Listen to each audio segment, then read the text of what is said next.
माँ की ममता का श्राद्ध। बचपन से हम सुनते आते हैं कि माँ बाप के चरणों में स्वर्ग होता है। उनकी सेवा से बड़ा कोई धर्म नहीं और कोई बड़ा पुण्य नहीं। लेकिन न जाने क्यों बड़े होते ही हम ये सब भूल जाते हैं। इस भावुक कहानी को पढ़कर शायद कुछ लोगों को वो सारी बातें याद आ जाएं। दीदी, याद तो है ना, कल माँ का श्राद्ध है। हमने बड़ी पूजा रखी है उनकी आत्मा की शांति के लिए, इसलिए आपको सह परिवार के साथ आना ही है। रानी अपनी ननद कुसुम को फोन पर कहती है। तभी कुसुम उस की भाभी को बोली, मैं नहीं आ सकती, आपको तो पता ही है कि उनको छुट्टी नहीं मिलेगी। अरे दीदी, ऐसे कैसे?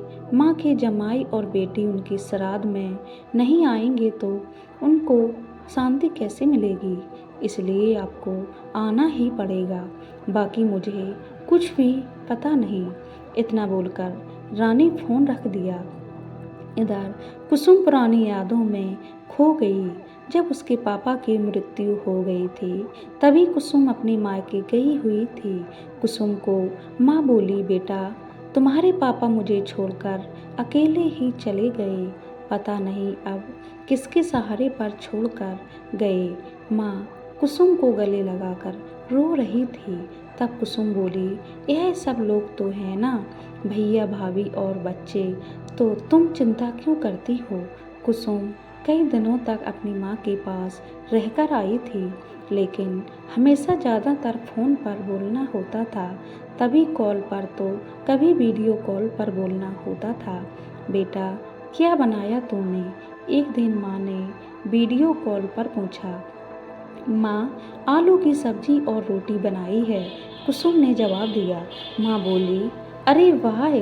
सब्जी का नाम सुनते ही माँ की आंखों में एक अलग सी चमक देखने के लिए मिली, जो कुसुम को दिखी। तभी कुसुम माँ को बोली, माँ तुम्हें खाने का मन हो रहा होगा तो भाभी को बोलो, वो बनाकर दे देंगी। कोमल हंसते हुए माँ से बोली। तभी माँ बोली, नहीं नहीं, अब इस उम्र में आलू कहाँ पचते हैं। मैं तो ऐसे ही बोल रही थी, जब तुम्हारे पापा हुआ करते थे तब बहुत बार बनाती थी। भाभी का तो नाम लेते ही जैसे माँ की आंखों की चमक गायब सी हो गई।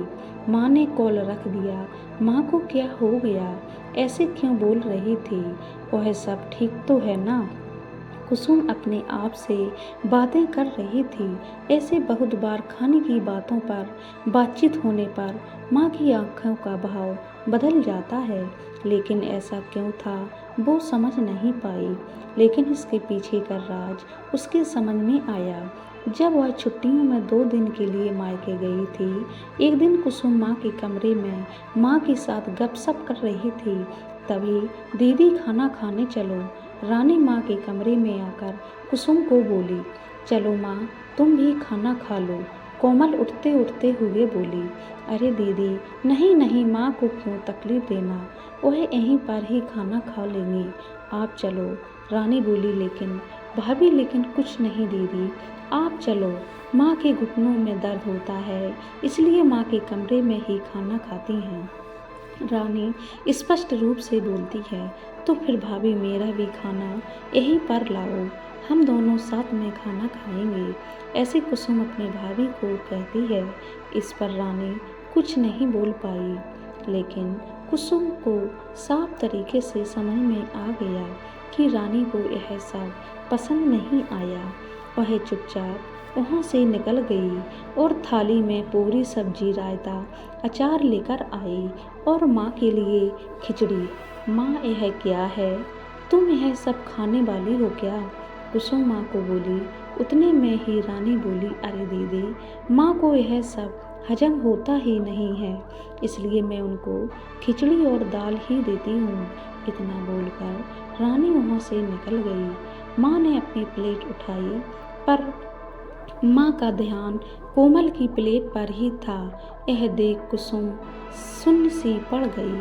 उसने माँ के मुँह में एक पूरी का निवाला डाला, लेकिन माँ ने मना कर दिया।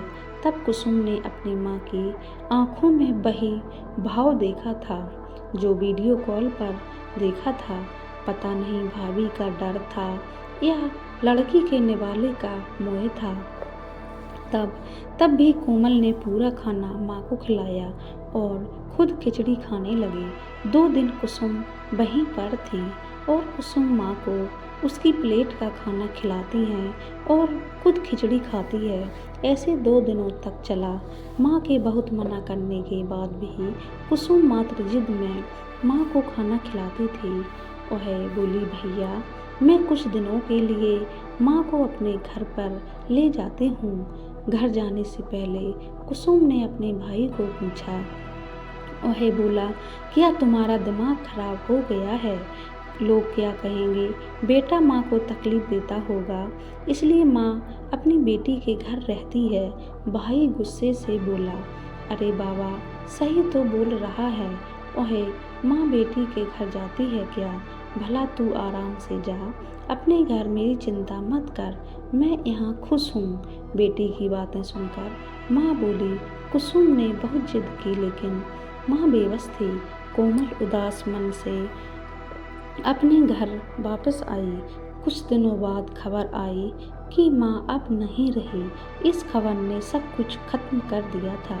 कुसुम को पता चला कि माँ इतनी तकलीफ से गुजरी, लेकिन माँ को दूसरा लड़का नहीं था बल्कि एक लड़की थी, इसलिए वह कुछ नहीं कर सकती थी। कुसुम अकेली ही माँ के श्राद्ध में आई। आज माँ के श्राद्ध में 56 तरह के भोग बनाए गए। सब लोग मज़े से खा रहे थे। लोगों ने बहू और बेटे की तारीफ करने में कोई कसर नहीं छोड़ी। दुनिया में सबसे अच्छा बेटा और सबसे अच्छी बहू कह रहे थे। उन्हें माँ के गुजर जाने के बाद इतना विचार कर रहे थे, तो माँ जिंदा थी तब कितनी सेवा की होगी। दोनों ने कुसुम दुखी होकर माँ की तस्वीर की तरफ देख रही थी। तभी दीदी चली कीजिए। रानी ने माँ की तस्वीर सीने से लगा रही थी। वह बोली, भाभी नहीं क्यों? अब नहीं खाना खाओगे तो माँ की आत्मा को शांति कैसे मिलेगी? रानी कुसुम को बोली, भाभी जिस खाना खाने के लिए मेरी माँ जब जिंदा थी तब तरसती थी, उसे मरने के बाद दे रहे हो तो वो कैसे तृप्त होगी? सोचकर देखो। एक बार आज आपने पकवानों का ढेर लगाया है। माँ जिंदा थी तब आपने उनकी मनपसंद खाने के 2 निवाले खिलाए होते तो माँ वैसे भी तृप्त हो चुकी होती। वही माँ का असल में श्राद्ध कहलाता। यह तो जो भी हो रहा है वह सिर्फ एक दिखावा है। इसकी वजह से माँ कैसे तृप्त हो पाएंगी? और जो घर से मेरी माँ अतृप्त होकर चली गई, वह घर से मैं खाना खा सकती हूँ। भला कुसुम चिढ़कर रानी से बोली। तभी वहाँ पर भाई भी आ गया। भगवान की लाठी में आवाज़ नहीं होती है भैया भाभी, वो जब भी किसी पर पड़ती है न तब जख्म बहुत गहराई तक और न भरने वाली होती है। आप भी तो 2 बच्चों के माता पिता हो, लेकिन मैं भगवान से दुआ जरूर करूँगी कि आप जब तक जिंदा हो तब तक आपको अतृप्त ना रखें। माँ ने तो अपना वनवास भोग कर कहीं नया जन्म लिया होगा, लेकिन आपकी जिंदगी बहुत बड़ी है। कुसुम यह सब बोलकर माँ की तस्वीर लेकर चली गई। पीछे भाभी और भाई की गर्दन शर्म से झुक गई। दोस्तों, माँ बाप जिंदा हैं तब तक उनकी सेवा करना, उनकी हर इच्छा पूरी करना, वही उनकी असली श्राद्ध होता है। उनकी मृत्यु के बाद कितने भी 56 भोग बनाए सब व्यर्थ है। समय रहते अपनी माँ बाप की कदर करो। दुनिया की हर एक चीज़ दोबारा मिल सकती है, लेकिन जन्म देने वाले माँ और बाप आपको कभी भी नहीं मिल सकते हैं। हर एक दुख दर्द हरने वाले माँ बाप को लोग क्यों भूल जाते हैं? दोस्तों, हमारे चैनल को सब्सक्राइब करें, वीडियो को लाइक एंड शेयर करें, अपनी राय कमेंट बॉक्स में ज़रूर दें। पूरा वीडियो देखने के लिए धन्यवाद।